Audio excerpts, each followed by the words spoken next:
Well, those who accuse us, I would ask them why they actually don't support M23 themselves, including AFP, as a journalist. Why don't you support M23? Or why is the question, you support M23 or you don't support M23? First of all, what is M23? M23 is an organization born in and out of Congo. That's number one. Number two, these are Congolese. And you will hear even Congo admit it. Now, why do they exist? Why are they fighting? Why do they have arms? Is another question. It is also a simple question. They exist because they have been denied their rights as citizens of that country. They are called Tutsis of Rwanda. Fine. But then you need to be educated also a little bit about history. We have Rwandan communities in Congo who are Congolese, and by the way, these are not just Tutsis, it is the same social structure of our country that is also there in Congo. Like, in fact, we have other neighboring countries where they are, but they are citizens of those countries. We have 100,000 people originating from this community, 100,000 who have been living here in Rwanda in refugee camps for the last 2 decades. Why? Because they are being uprooted from their ancestral homes, persecuted, and sent across.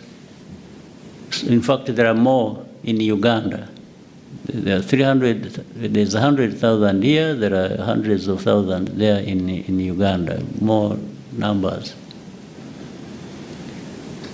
So M23 is born out of that situation.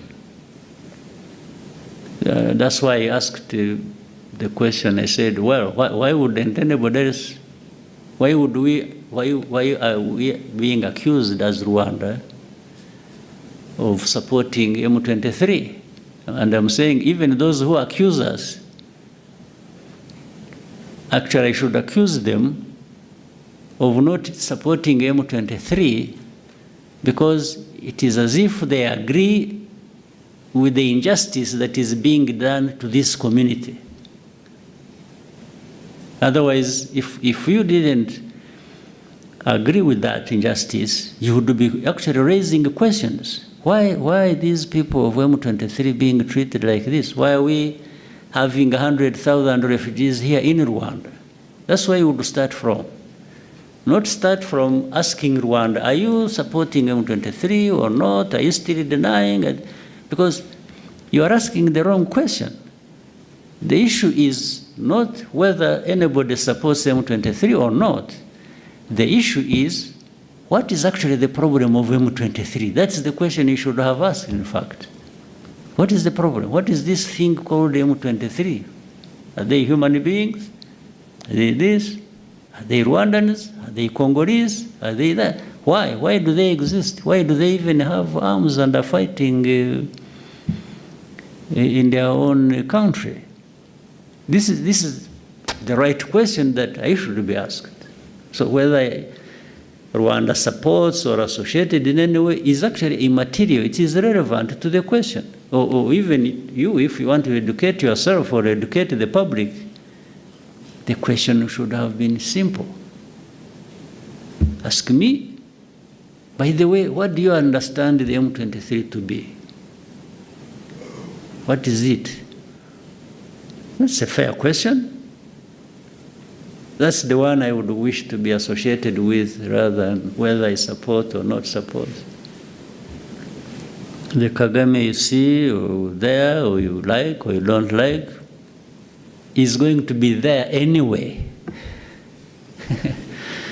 I don't need anybody to like me or to hate me to live my life. I live my life whether you like me or you don't like me. And I have my views, I express them, I do things, I do. So I owe my living to not a single individual or country, even if powerful ones. No, we are all human beings created, sometimes they say, by God. I don't know, maybe we are there for something. But so for somebody to have powers over me, that one I can tell you is not possible. Even the most powerful didn't create me. Who created them, first of all? And we are all here just temporarily. If we are lucky, we live up to 100 years. Those are the luckiest. You know? So the one who is saying all that has also his time, and he'll go, like all of us. Everyone has their day. So that's why I can't accept that anyone who has powers over somebody else to the point of dictating. Even the most powerful don't have power over us, how we live, how we do. So, but the Kagame has been shaped by that philosophy, that understanding, that, well, I try like any human being and do my best, do what I can do what I have to do. I may have flaws, make mistakes, own up and do good things, benefit others. And so I'm that person. Tell those people that actually to know me is not complicated. It's straightforward. It's me. Then other things we can discuss on the side.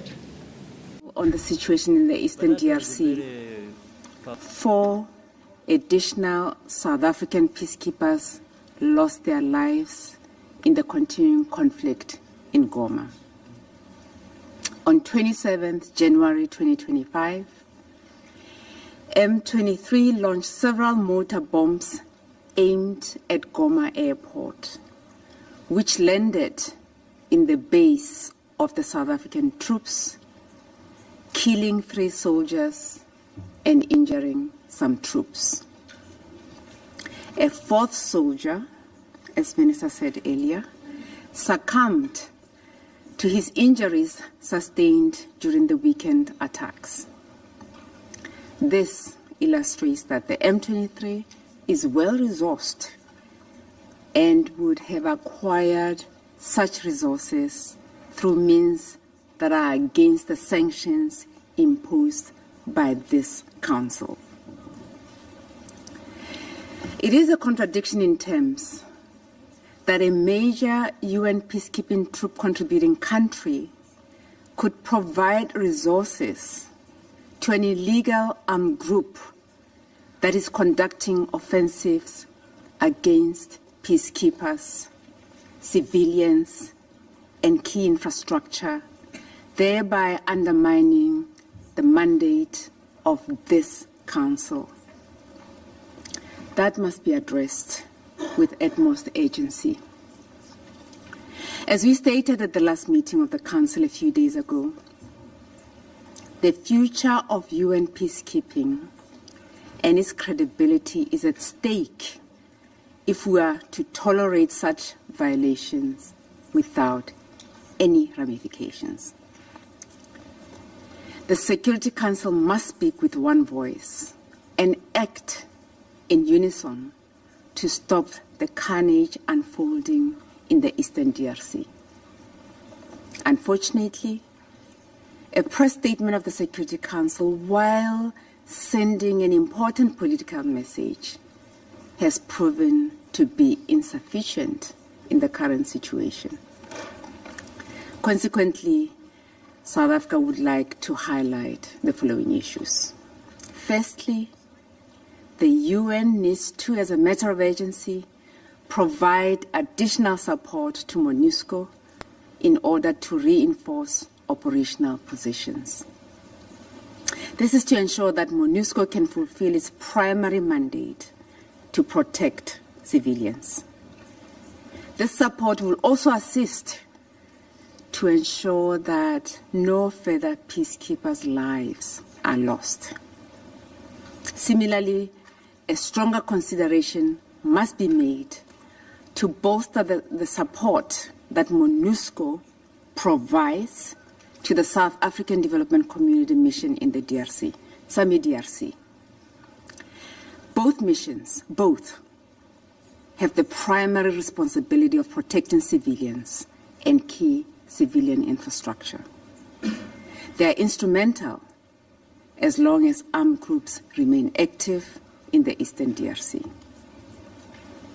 Secondly, we remain concerned about the worsening humanitarian situation with millions of people in need of humanitarian assistance.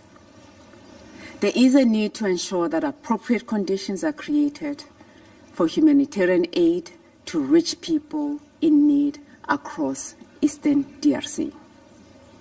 All parties to the conflict must uphold international humanitarian law and human rights law. Thirdly, we reiterate our call for the resumption of negotiations under the Luanda process. South Africa's President Cyril Ramaphosa held a telephone call with President Kagame of Rwanda yesterday to discuss recent developments in the Eastern DRC and the escalation in fighting that has resulted in the deaths of many peacekeepers, including South Africans.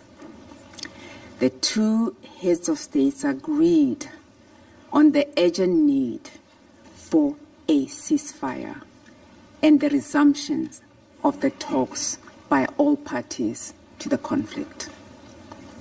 Accordingly, South Africa recognizes the significant strides made by President João Manuel Gonçalves Lourenço of Angola in facilitating peaceful resolution of the tensions between the DRC and Rwanda. We urge parties to recommit to these talks and address all outstanding issues amicably to allow the region to return to peace and the restoration of the political rapprochement and good neighborliness.